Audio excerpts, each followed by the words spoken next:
no job for someone with such low education. Low? How can a person without any real learning do? Boom. My boss said this while laughing, mocking me, a woman who grew up in a single-parent household. I had been working hard all this time for my mom, who raised me single-handedly. He never recognized my efforts and even belittled my mom. Even worse, when my mom passed away, my boss not only spoke cold words, but also, I'm Sarah, a 28-year-old woman working in a small to medium-sized business. I am raised in a single-parent household. I joined the company right after high school as a part-timer and am now working as a full-time employee. The company I work for is of considerable size, despite being a small to medium-sized enterprise with a significant number of employees. Initially, I started working part-time, but have fought hard almost as if my life depended on it. Thanks to that effort, I was recognized by my boss, and I managed to become a full-time employee in my 3rd year. After becoming a full-time employee, I continued to work hard, just like when I was part-time, not wanting to disappoint those who believed in me. By the time I was 25, I was given more responsible tasks compared to my peers of the same age, and I was gaining trust from the company. I was also receiving decent pay and bonuses, allowing me to take care of my mom and live a cherished life. Then one day, my direct boss was due to retire and a new boss was to be assigned. It was very sad not to be able to work with the boss who had recognized me and nurtured me, and I had some slight anxiety about getting along with the new boss. But I was achieving results at work, and everyone in the company was kind. Above all, the retiring boss told me he would speak to the new boss about me, so I didn't worry too much. Then the day of the new boss's first day came after my old boss retired. That day, I was called by the new boss, Metztigor. I thought he wanted to talk individually with the person who would become his subordinate, so I headed to the designated conference room. But there, I was thrown unbelievable words by Christopher. The Taylor! A school graduate from a single-parent household who went from part-time to full-time. Certainly, the tailor they were referring to in the resume is me. But I was utterly shocked when they brought it up out of the blue. What on earth does this person want to talk about with me? Their attitude wasn't light or conversational. It was intimidating, like they were judging me. My first impression of this boss, who came at me with such a high-handed attitude, was the worst. But I knew we would be working together for a long time, and I didn't want it to affect our future work. Yes, I'm Taylor. I look forward to working with you. I greeted the boss with a smile, trying to brush off their comment. I still didn't know what kind of person this Christopher was. I thought it best to handle the situation calmly, but Christopher continued to barrage me with unkind words. A single-parent household upbringing? Hi! Work! Being to college? What can an uneducated person like you do? Tars. I was more than surprised by this statement. I was dumbfounded. It's true that I was raised in a single-parent household and only graduated from high school. But I am the one who has been performing well in this department. I admit I'm not highly educated, but I am producing results in my job. I may only have a high school diploma, but I believe I'm achieving good results. I explained to Christopher that I might have shortcomings, but I am still delivering results. I understand, but it seems like your previous boss liked you quite a bit, right? Well, I am being crude and lecherous to me. Perhaps you seduced him to get good results. Or else... My previous boss took a special interest in me, but he only guided me so that I could do my job properly. Of course, there was no truth to what Christopher was saying, and I couldn't keep quiet after being insulted about my former boss who had nurtured me. I didn't understand why he could berate me, a complete stranger, so much, but it must have been his inherent personality. The thought of having to work with such a boss in the future weighed heavily on me. Christopher was smirking at me, and it became clear that he didn't like me at all. But if I could prove my worth in front of this boss, there would be no more room for complaints. From what I heard, this boss truly believes in meritocracy. I decided there was no other choice but to use that to my advantage and work even harder. Then, just as I was returning to the office from fieldwork, it happened. Hey, where have you been? No sooner had I returned to the office than Christopher started yelling at me. I had noted on the schedule that I would be out on fieldwork today, be confused as to why I was being yelled at. But Shukra deliberately came over to me. You're not good at your job, so you might as well do the menial tasks. Just organize these documents. It wasn't my job, and I didn't have the time to spare for it. But I couldn't defy the boss's orders, so I reluctantly began to organize the documents. Christopher looked at me with a satisfied expression as I quietly sorted the papers. Perhaps because I obeyed his command, he began piling daily chores on me from that day on. Whenever I tried to do my job, I was accused of being a payroll thief for not doing the assigned work, or yelled at for hours over minor mistakes. He even insulted me, saying, "You can't work because you come from a single-parent household." Until now, I found satisfaction in my work by producing results and being recognized by the company. I was earning enough, providing for mom, and living without complaints. But now, I feel stress every single day. I have to live, and quitting my job now would worry mom. I wanted to avoid that at all costs, so I desperately continued to work. Just one day, mom came to me with a request. She wanted to find part-time work. Even though I was paying for living expenses and supporting her, she apparently didn't plan on being taken care of forever. She was considering when I might get married and wanted to save some money for herself. I couldn't afford to refuse it either, so I decided to talk to the company. Fortunately, they were hiring an office worker at the time, so it was a perfect fit. It had nothing to do with my department, so I shouldn't have to deal with that horrible boss. After consulting, I was immediately interviewed and mom was successfully hired. And so, mom started working as an office worker at the same company where I work. My mom was happy with the comfortable workspace, saying that going to work every day was enjoyable.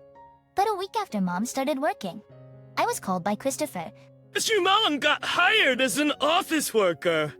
And show woman, is she the one who raised you as an uneducated idiot? Lalade, Gallipactic person. I didn't know why he knew about mom, who had taken an office job without speaking to him, but my stress more than doubled. It was more unbearable to have mom spoken ill of than myself. It's above all, I was worried and restless, wondering if Christopher would say something directly to mom. I didn't want to make mom feel bad. However, contrary to my worries, everything seemed to be going smoothly with mom. As I had feared, for Christopher occasionally came to make snide comments, but mom is a strong woman who raised me all by herself. It seemed that such things don't bother her at all. It's like a child's insult, mom laughed. I was relieved by mom's strength, as she didn't seem to care about Christopher at all. Even after that, mom didn't pay any attention to Christopher and enjoyed working in her new environment. Then one day, something happened. Mom collapsed and was rushed to the hospital by ambulance. Fortunately, her life was not in danger, but she had to be hospitalized for a while. Because of the sudden incident, I decided to take some time off from work to take care of mom. However, when I told Christopher about it, he had an outrageous reaction. And then something stood up. Just if you plan to take time off for something so trivial, you must be taking your job lightly. But Sugar, with an exaggerated sigh, made it clear that he would not allow any time off. I'll use the paid leave that I haven't used yet. After all, I'm the only one there for mom. Permission for this leave had already been obtained from someone higher up than Christopher. They were more than willing to grant me the time off, especially since I had seldom taken any before. But no matter how I explained it, Cheshire would not be convinced. And about that, just leave an old woman whose life is short anyway. I was thrown a thoughtless comment, and I could feel my blood rushing to my head. Why would he say something like that when I'm telling him mom has collapsed? I have endured everything he said until now, but I finally reached my breaking point. I can't work under such a person anymore. Once I thought that, I couldn't hold myself back. I knew it might be a hassle for others, but since Christopher came, all I was assigned was menial tasks. Having lost all motivation and given up, I immediately told Christopher that I was quitting. His reaction was one of surprise as he said, "You don't have to go that far, trying to stop me." Must have been afraid it would become an issue then he caused me to quit. But of course my feelings didn't change. I had enough savings, and I could live on that for a while. Ignoring Christopher, I quit my job on the spot and devoted myself to taking care of mom. Eventually, things settled down with mom's care, and I decided to re-enter the workforce. I thought about doing the same kind of work as before, but I, having been successful and confident in my abilities, chose otherwise. Having learned a lot about business management from my retired former boss, I took the plunge and decided to start my own company. I wanted to tell Mom after things had settled down, so I struck out on my own. It's about a year passed, and the company was beginning to stabilize. Suddenly, Mom's condition worsened, and she had to be hospitalized again. I was caught between taking care of Mom and running my business, but I managed to handle both without taking any time for myself. Thanks to that effort, another year went by, and the company was on a solid track, reassuring me of its stability. Although Mom's condition hadn't improved, I wanted to ease her mind, so I was thinking about telling her soon. But then, Mom passed away. It was a truly sudden event, and it didn't feel real. But the sad truth was that Mom had undeniably passed away. Being an only child, I had no other family, so I had to prepare to say goodbye to Mom without time to grieve. Holding back tears, I proceeded with various arrangements. Although I hadn't worked as a clerk for very long, many people who had been friendly with Mom at the company where I worked were willing to attend her funeral. Maybe it was because of Mom's personality, but they wanted to be there. And on the day of the funeral, more people attended than I had expected. It must have been due to Mom's popularity. Despite the pain of losing Mom, I was filled with pride knowing that so many people had come out for her. However, just as the funeral was about to end, the sight of one particular attendee caught my eye. I couldn't believe my eyes when I saw the infuriating figure of Christopher standing there. Though he may have had some interaction with Mom, I had no recollection of inviting this man to the funeral. No matter what, I would never invite someone like him to Mom's funeral. My old boss was smirking at my stunned expression, the very same face he made when he belittled our single-parent household. Those unpleasant memories came flooding back. I could do nothing but glare at Christopher's face. Christopher approached me, handing me a bunch of flowers. Here's some flowers! As she might have been the sort of woman who couldn't provide her daughter with a proper education. But at least I can do this much. How could he act like this at someone's funeral? I almost yelled out loud in anger, but I clenched my emotions. I didn't want to ruin Mom's funeral or inconvenience the other mourners. I accepted the flowers in silence. But unbelievably, the flowers looked like something he had picked up off the street. Had this man come all this way just to pull off such a nasty trick? As Christopher saw my face, he grinned even more maliciously. That moment, my suppressed emotions came out. I couldn't stay silent after having my precious Mom ridiculed so much. This is how you feel about me? Then, I understand. In that case, I'll have to call off our business deal with your company. Is deal? What are you talking about? My foolish former boss looked clueless, not understanding what I meant. So I explained to him politely the meaning behind the words I had just uttered. So this is a matter of business with my company. I've been asked by my colleagues and seniors in the sales department to sign quite a lot of contracts. But I want to terminate all those contracts. I want to rethink our relationship with a company that has someone like you, I declared. At first, my former boss didn't believe me, but the next day, he sent a written notice to Christopher's company. The Christopher, upon seeing it, looked quite pale. He never expected that I had started a business and succeeded, so he came to apologize immediately with the president. Don't let me backbone some off, bro! I'm so angry!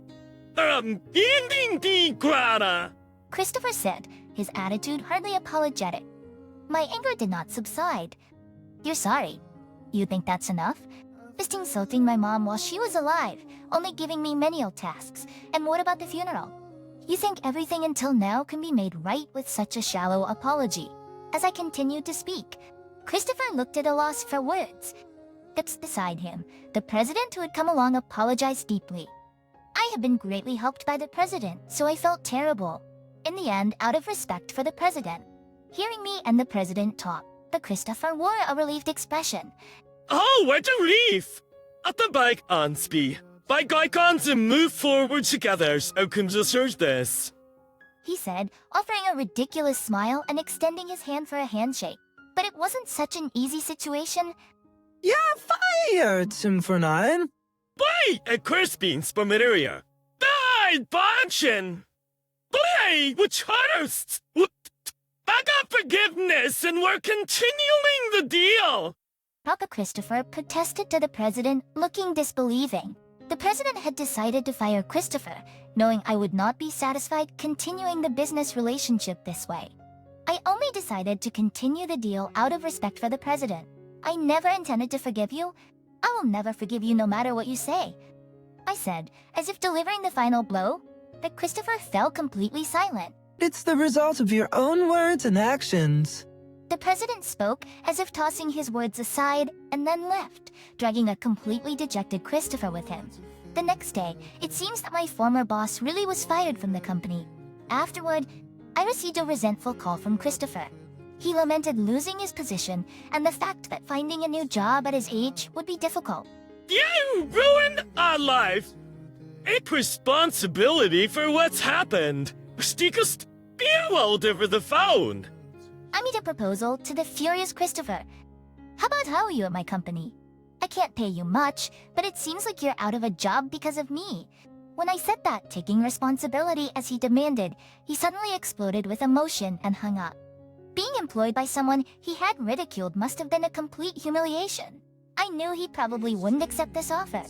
But a month later, apparently unable to find another job, Christopher asked me to hire him, abandoning all his pride. Honestly, I was surprised, but I decided to hire Christopher. Then, I made him experience the same humiliation I had endured as an employee. Hey, I meant to do these menial tasks. I know it does no. Now that our positions were reversed, Christopher began to complain that I kept him on menial tasks, giving him no responsible work. At your age, to be fired for incompetence? I can't imagine you'd be able to handle real work. Besides, the boss's orders are absolute, so you can't defy them, please. Christopher looked downcast. He looked entirely different from the arrogant person he was at his previous workplace, and his appearance was extremely shameful. Soon after, Christopher quit the company. He probably couldn't endure the humiliating treatment from me, but it was all something he had done to me. Doing to others what you hate being done to yourself is just nonsensical. Not understanding such a simple thing eventually leads to a difficult situation where everything is lost. By the way, my company is still growing steadily and doing reasonably well. Persistent effort will surely bring results, and without it, only modest success will follow. Whether you end up like Christopher or not is truly up to you. I believe